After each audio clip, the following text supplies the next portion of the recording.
Hey guys, Lord Naren White here, the Holy Ghost, the one true God. Back with you with the next video in my Daily Diary series. As usual, before I discuss what I have achieved since yesterday's Daily Diary video, I want to read you a chapter from the Bible. Today it will be the book of Job, chapter 36. Elihu also proceeded and said, Suffer me a little, and I will shew thee that I have yet to speak on God's behalf. I will fetch my knowledge from afar, and will ascribe righteousness to my Maker. For truly my word shall not be false. He that is perfect in knowledge is with thee. Behold, God is mighty, and despiseth not any. He is mighty in strength and wisdom. He preserveth not the life of the wicked, but giveth right to the poor. He withdraweth not his eyes from the righteous, but with kings are they on the throne. Yea, he doth establish them forever, and they are exalted. And if they be bound in fetters, and be holden in cords of affliction, then he sheweth them their work, and their transgressions that they have exceeded. He openeth also their ear to discipline, and commandeth that they return from iniquity. If they obey and serve him, they shall spend their days in prosperity, and their years in pleasures. But if they obey not, they shall perish by the sword, and they shall die without knowledge. But the hypocrites in heart heap up wrath, they cry not when he bindeth them. They die in youth, and their life is among the unclean. He delivereth the poor in his affliction, and openeth their tears in oppression. Even so he would have removed thee out of the strait into a broad place, where there is no straightness, and that which should be set on thy table should be full of fatness. But thou hast fulfilled the judgment of the wicked. Judgment and justice take hold on thee, because there is wrath. Beware lest he take thee away with his stroke, then a great ransom cannot deliver thee. Will he esteem thy riches? No, not gold, nor all the forces of strength. Desire not the night, when people are cut off in their place. Take heed, regard not iniquity, for this hast thou chosen rather than affliction. Behold, God exalteth by his power. Who teacheth like him? Who hath enjoined him his way? Or who can say, Thou hast wrought iniquity? Remember that thou magnify his work which men behold. Every man may see it, man may behold it afar off. Behold, God is great, and we know him not, neither can the number of his years be searched out. For he maketh small drops of water, they pour down rain according to his vapor thereof, which the clouds do drop, and distill upon man abundantly. Also, can any understand the spreadings of the clouds, or the noise of his tabernacle? Behold, he spreadeth his light upon it, and covereth the bottom of the sea. For by then judgeth he the people, he giveth meat in abundance. With clouds he covereth the light, and commandeth it not to shine by the cloud that cometh betwixt. The noise thereof sheweth concerning it, the cattle also concerning the vapor.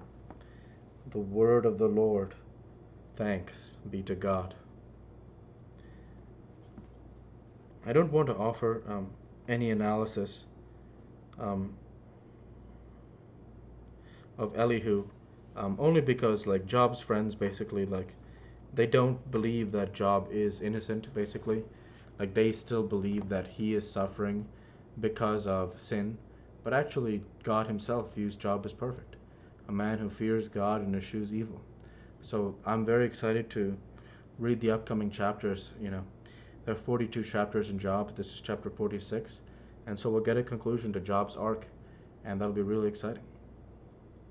With that, I want to go ahead and end the Bible reading there for today and transition over to what I have achieved since yesterday's Daily Dive video. Since yesterday's Daily Dive video, I worked at my chest, I worked at my legs, I created, uploaded, and scheduled the Daily Dive video, and we'll schedule this Daily Dive video for 6/10/23. And I also created many different video game videos.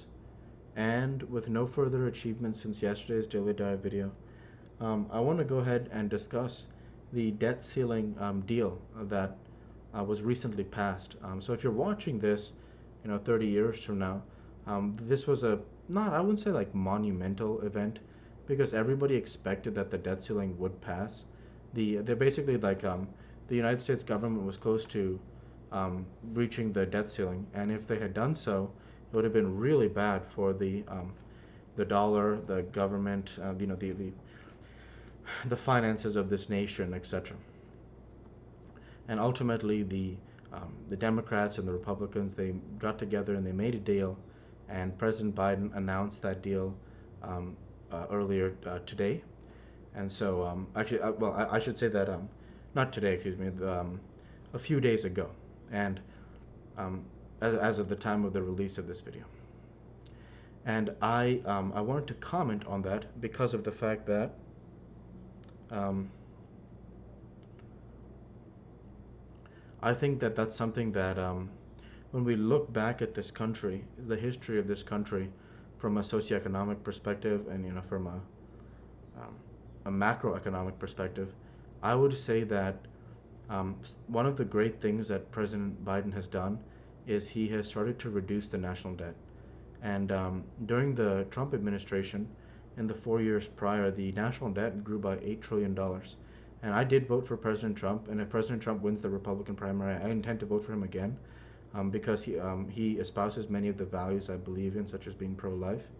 And so I look at it and I say to myself, I really have a great deal of respect for President Biden, because one thing that he's done, among many things, is he's really done a great job curtailing the spending that, you know, is not acceptable in my opinion, obviously, because we evangelicals never take debt.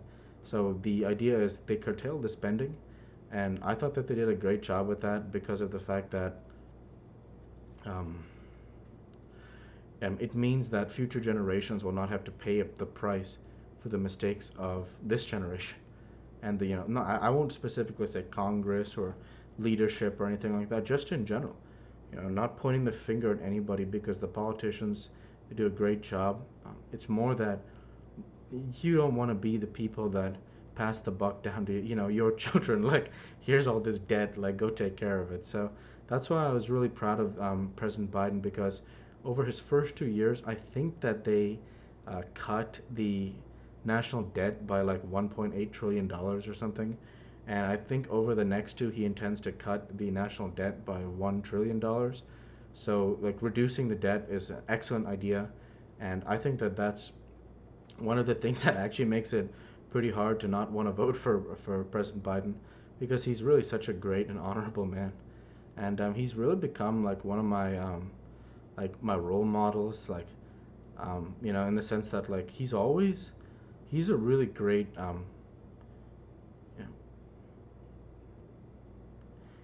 you know, chief leader of the United States of America. He's a good man. He's a hardworking man, and he's given a lot to this country, over the course of his life. And when you see that, it really, you recognize it because of the fact that he made a lot of sacrifices, and in his life. And um, his son, Beau Biden, served in Iraq, and actually because of the tar pits, the pits that burn all the you know the you know the wastes of war, he was standing watch over those pits, and unfortunately he got, I believe, cancer and died. I'm not sure what type of cancer he got. God rest his soul. He got brain cancer, died of a glioblastoma brain tumor. And it's really his beautiful name, Joseph Robinette Beau Biden III, called Beau. 46 years of age.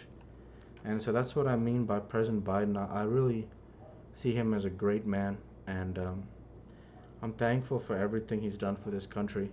And when he talks about sacrificing for this country, that he's led by example. And everything that he does, I know that even though I intend to vote Republican, I still have a great deal of respect for him. So thanks for everything, President Biden. And with that, I'll go ahead and end the video there for this week. I want to go ahead and say thank you for watching, and I hope you enjoyed. Please like, comment, and subscribe as it greatly helps the channel. Light be with you all. Take care, and thanks again.